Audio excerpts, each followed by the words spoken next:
जिस माधुरी दीक्षित को हम दशकों से पर्दे पर घूमर, 1, 2, 3 और धक-धक कराने वाली स्माइल और एक से एक शानदार एक्सप्रेशंस के साथ देखते आए हैं, अब वही माधुरी इस बार बिल्कुल अलग रूप में दिखाई दे रही हैं। इस बार वो नाचती नहीं है, बल्कि हत्या के पैटर्न पर चलती हैं। सोचिए, बॉलीवुड की डांसिंग क्वीन, जिनकी एक मुस्कान पर पूरा हॉल तालियां बजा देता था, अब उसी आधी मुस्कान के साथ समाज के सबसे खतरनाक लोगों का हिसाब कर रही हैं। यही है मिसेस देशपांडे सीरीज, एक ऐसी कहानी जहां किचन और क्राइम सीन के बीच की दूरी खतरनाक रूप से कम हो जाती है। तो चलिए बताती हूँ कि वीकेंड पर आप ये शो देख सकते हैं या नहीं। हाय, मेरा नाम है अनु और आप देख रहे हैं OTT play next. Mrs Deshpande एक 6 एपिसोड की क्राइम थ्रिलर है, जिसका ट्रेलर देखकर तो लगता है कि जाने ही क्या खतरनाक परोस दी जाएगी। देखने में उतनी ही ज्यादा सुरक्षित और घरेलू निकलती है। ये सीरीज फ्रेंच शो ला मांटे पर आधारित है और इसकी कहानी एक मिडिल एज महिला के इर्द गिर्द घूमती है, जो कभी समाज के सबसे घिनौने अपराधियों, पेडोफाइल, रेपिस्ट और भ्रष्ट नेताओं को मारने वाली सीरियल किलर थी और अब हैदराबाद की जेल में बंद है। जब उसी पैटर्न में हत्याएं करने वाला एक कॉपी कैट किलर सामने आता है, तो बेहद भरोसेमंद और थोड़ी हैरान करने वाली पुलिस टीम मिसेस देशपांडे को जेल से बाहर निकालती है, क्योंकि जाहिर है जिसने पहले मारा है वही बेहतर समझ सकता है।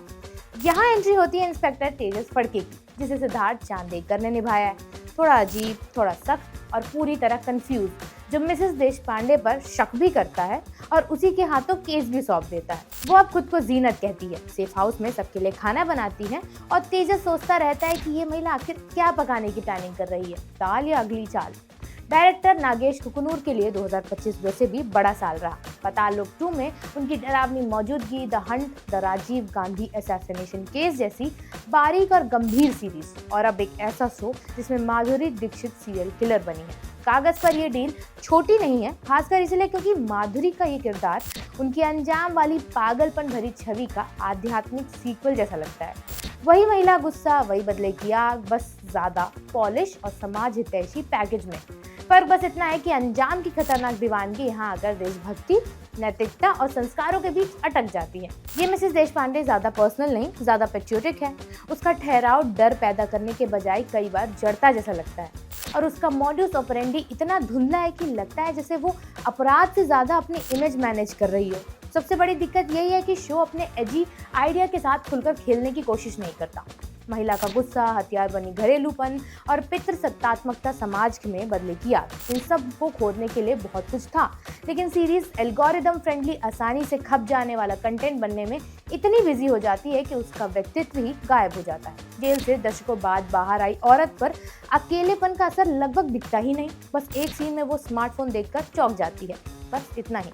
जांच की प्रक्रिया जल्दी जल्दी निपटाई जाती है ताकि हर सीन ऐसा लगे जैसे अंत में कुछ दिखाया ही जाएगा। यही जल्दबाजी पहले सिटी ऑफ ड्रीम्स में भी दिखी थी और यहाँ भी कहानी को सांस लेने नहीं देती है। ऊपर से सीरीज बार बार झूठे सुराग फेंकती है। पहले एक सन की फैन, फिर अतीत से निकला एक शकी रिश्तेदार, जिन्हें देखकर दर्शक पहले ही समझ जाता है कि ये तो असली कातिल नहीं है। फिर भी पुलिस उन्हें ऐसे चेस करती है जैसे ऑनलाइन कॉन्स्पिरेसी थ्योरी के पीछे भाग रही हो। मिसेस देशपांडे कभी पुलिस को खिलाती है, कभी उन्हें भरोसे को लेकर ड्रग दे देती है, फिर पकड़ी जाती है, और जब पता चलता है कि वो तो बस अपने बेटे के परिवार से मिलना चाहती थी, तो उसे दोबारा केस पर लगा दिया जाता है। क्योंकि संस्कारी सीरियल किलर हो तो सब माफ होता है।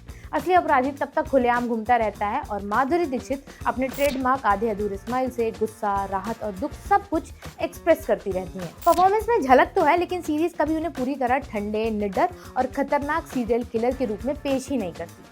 साइलेंस ऑफ द लैम्प्स जैसी बेबाकी यहाँ नदारद लगती है। कैमरा लगातार उनके इरादों पर पर्दा डालता है, उनके अपराधों को जस्टिफाई करता है, यहाँ तक कि उन्हें सैनिकों और पुलिस से तुलना करवाता है, क्योंकि भगवान न करे वो बस एक अनहिंज्ड औरत हो जो अनहिंज्ड काम करती रही हो। अंत में कॉपीकैट किलर की पहचान और उसका लंबा चौड़ा खुलासा भी वही पुराना थका हुआ हिंदी वो डू यू नीड ट्विस्ट लगता है, जिसमें LGBTQ+ ट्रॉमा को एक बार फिर सनसनी के तौर पर इस्तेमाल किया जाता है। तो मिलाकर मिसेस देशपांडे एक ऐसा शो है जो एक साहसी, खतरनाक और यादगार थ्रिलर बन सकता था, लेकिन अंत में पुरानी टीवी एस्थेटिक को नई OTT पैकेजिंग में बेचने का सुरक्षित प्रयोग बनकर रह जाता है, जहां रिस्क को मारने के लिए किसी सीरियल किलर की भी जरूरत नहीं पड़ती।